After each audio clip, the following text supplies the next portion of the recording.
thank you for watching my vlog. This is on the article Whose Culture Has Capital, a critical race theory discussion of community cultural wealth.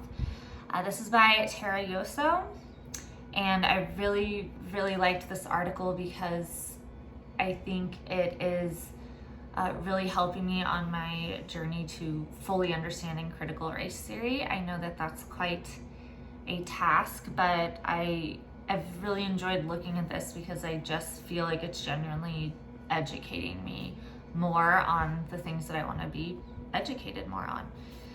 So I think that this article did a really great job of talking about why critical race theory came to be in the first place, and how there wasn't enough of a focus on all communities of color, and a lot of theories just looked at that black versus white narrative. And I think that as a white person, in my experience with other white people, when we have thought about racism traditionally, we do think about black people versus white people. I think that's more what we've learned about in schools, but it's of course incredibly problematic because if you are approaching your life from an activist lens, your activism is not going to be intersectional, and it always should be. So I really appreciated that this started talking about not just black people and white people, but all communities of color, because again, that's incredibly important. As an educator, I have a hugely diverse group of students. So if I'm only focusing on racism as it pertains to black people, I am missing a majority of my students, really, and that would be a huge problem. So the fact that critical race theory is addressing all communities of color, I think is something that maybe I didn't quite understand as much before I started reading about this. So I was really appreciative of that. Okay, next I'm going to be looking at actual cultural capital. I thought it was really interesting, the analysis of problems with Purdue there. I've talked about this with one of my friends pretty in depth, so I think that you also did a really great job of dissecting that. So I'm going to get into that. So Purdue started discussing this concept of cultural capital, and while there is some validity to it, Yoso starts to explain why it really lends itself to deficit-based thinking, especially in education. So this is something that I didn't really understand until I read this article, because in my credential program, we absolutely approached multicultural education from a deficit-based thinking lens. So what Yoso is writing on page 70, she says, the assumption, meaning Bourdieu's discussion of cultural capital, the assumption follows that people of color lack the social and cultural capital required for social mobility. As a result, schools most often work from this assumption in structuring ways to help disadvantaged students whose race and class background has left them lacking necessary knowledge, social skills, ability, and cultural capital. This is absolutely what I have learned, and especially in my credential program, and it's the way that we discuss our students of color as a staff. And when you really look into that, it's not the right way to be thinking about our students. We think that they're lacking all of these skills, and we need to fix that, when in reality we are not looking at the incredible skills that we do have and realizing, why are we not valuing those more? Why are we putting so much emphasis on these skills and types of knowledge that the dominant society deems valuable, and we're disregarding all of the things that our students do know and what they can do, and how much that can contribute to their success in life and their ability to really make an impact on the world. So again, this is, I think, what teachers in most teacher preparation programs are kind of taught. I know that's what it was for me.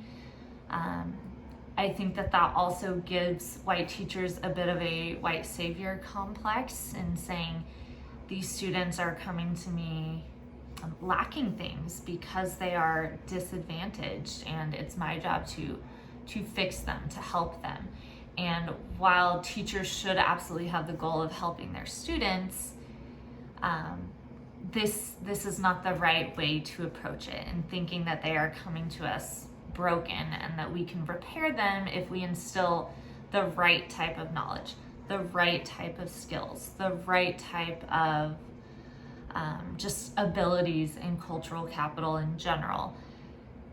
That's a problem. We can't be thinking that way, or we are missing out on the incredible things that our students can do and what they bring to the classroom that we can all learn from. So again, I really liked that this article talked about that, and it made me reflect a lot on how I began as a teacher and how important it is that I'm educating on myself like this, so that I can leave this way of thinking and instead approach education in the way that Yoso is suggesting. The coolest thing about this article that I had really never thought of before is the different forms of cultural capital that Yoso starts talking about. I had never heard of any of these. I've never learned about any of these, but I absolutely loved reading about these ways that our students are super powerful and have all of this knowledge, and finally seeing like how people recognize that that's incredibly valuable is it was really fun to read that, honestly. So I'm going to go through each of these 6 forms of capital. I will try to be brief, but I just want to kind of give my thoughts on each of those. So there's aspirational, navigational, social, linguistic, familial, and resistant capital. So I'm going to go through each of those and then try to wrap it up. Aspirational capital, I think, is the one that I found to be most, it tugged on my heartstrings the most, I guess. So that's the ability to maintain hopes and dreams for the future, even in the face of real and perceived barriers. So this is really a beautiful thing. I think that having hope, even when it feels like maybe you shouldn't, is hard. That's a really difficult thing to hang on to. So if you can have hope in the face of barriers, and I do like how they said real and perceived barriers, but if you can hang on to that hope, that is a really, really wonderful thing. And it has the potential to get you places. So it also talks about, this article also talks about those who allow themselves and their children to dream of possibilities beyond their present circumstances, often without the objective means to obtain those goals. So I started really thinking here about immigration in general, and how critical people in the United States can be of immigration when really these parents who are bringing their children to a place where they think that their aspirations will be met, and that their dreams will come true. That's such a wonderful thing, and it is wild to me how we don't view that as being as beautiful as it is. So I love that this was viewed as a form of wealth, because I absolutely think that it is. And again, to hang on to hope even when it feels like there is none. I know that there have been times where I failed on that, and that meant that I didn't maybe accomplish a goal or do something that I wanted to. So I do have immense respect for people that really hang in there, and they're fighting for their children. And again, I just think that that's a really, really powerful and beautiful form of wealth. Linguistic capital is the form of wealth that I notice the most in my classroom.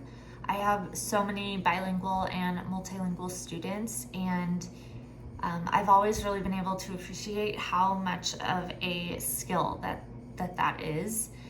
I see my students are able to interact with some of my new monolingual students. So for example, if I have a bilingual student who speaks Spanish and English, and then I have a brand new student who just came here from Mexico, the way that they are able to talk to this new student and make them feel comfortable and safe in a way that ideally I should be able to do, but I'm not good enough at it.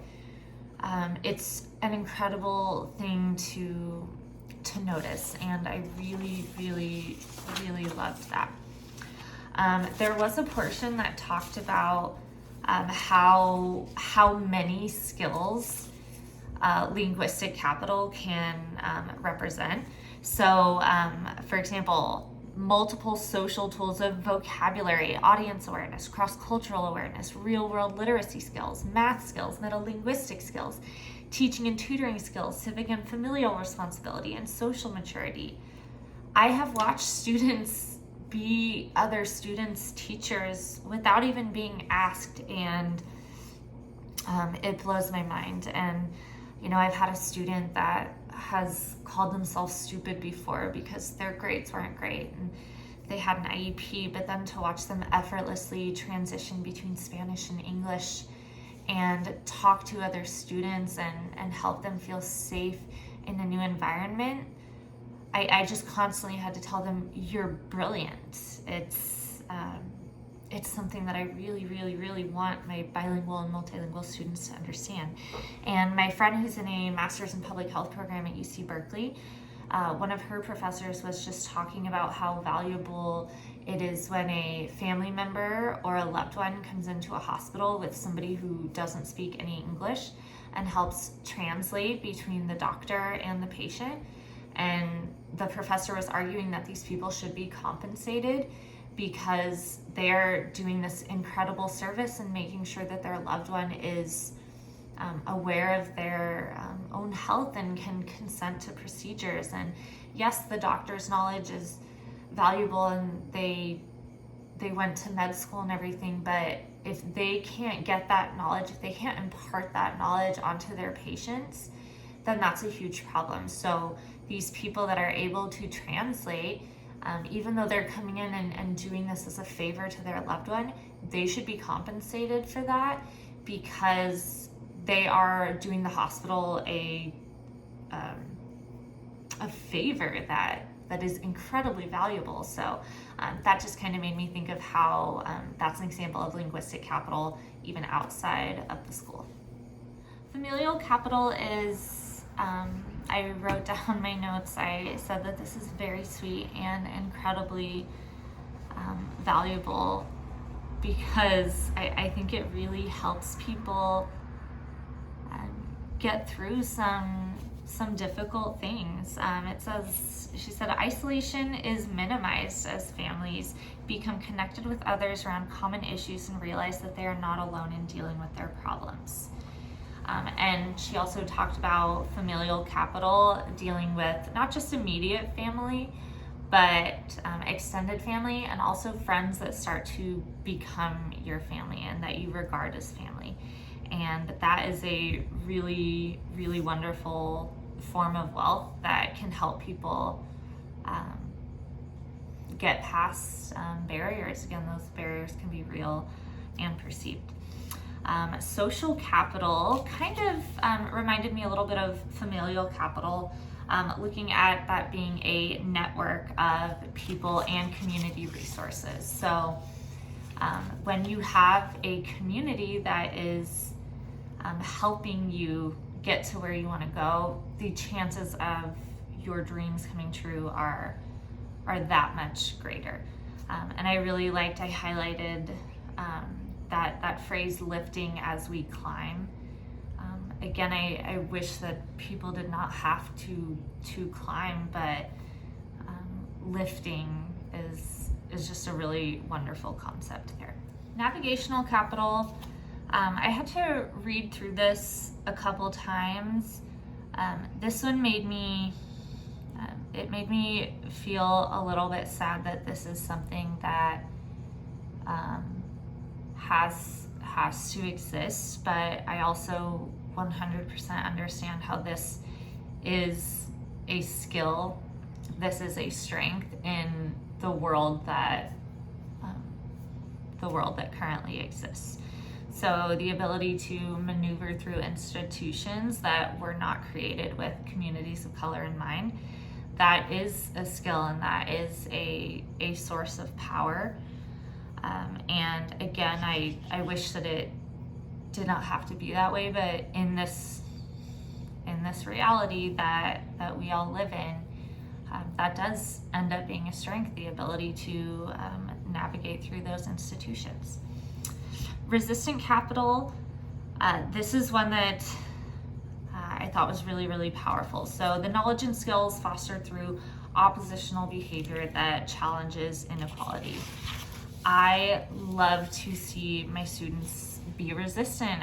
One of my favorite readings and one of my favorite people that we've looked at was Henry Thoreau and his resistance theory, and talking about how much people can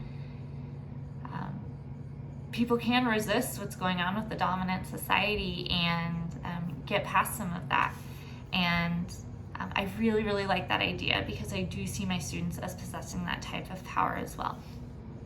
I also thought it was interesting when she talks about research showing a group of African American mothers who consciously raise their daughters as resistors. My partner has 2 children. They are biracial. Their mother is an African American woman.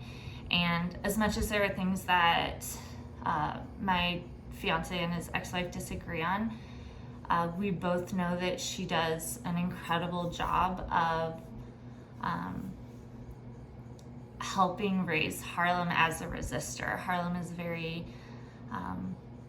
aware of racism already. She's only 11, but I think her mom is incredibly strong, and I always call her a mama bear.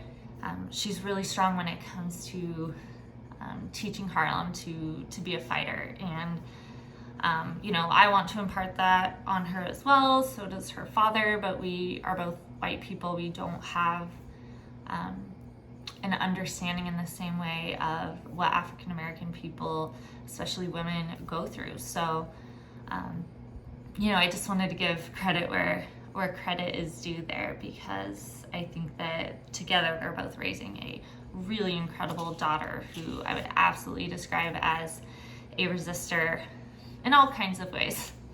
And so I just to wrap this up, I really enjoyed this article. I think that it brought to the forefront some new types of wealth that I think I had always appreciated in my students, but I had never necessarily dissected them like that, and thought about how genuinely valuable they can be when it comes to a student of color's success in this world that especially in America, a country founded on white supremacy, just was not designed with them in mind. So I really appreciated this article, just like basically everything that we read. I think it helped me understand why I'm here in this program even more. And I hope you all have a great break. And if you took the time to watch my vlog, which they're always long, I can't stop talking, I'm sorry. Thank you, and I will see you all soon.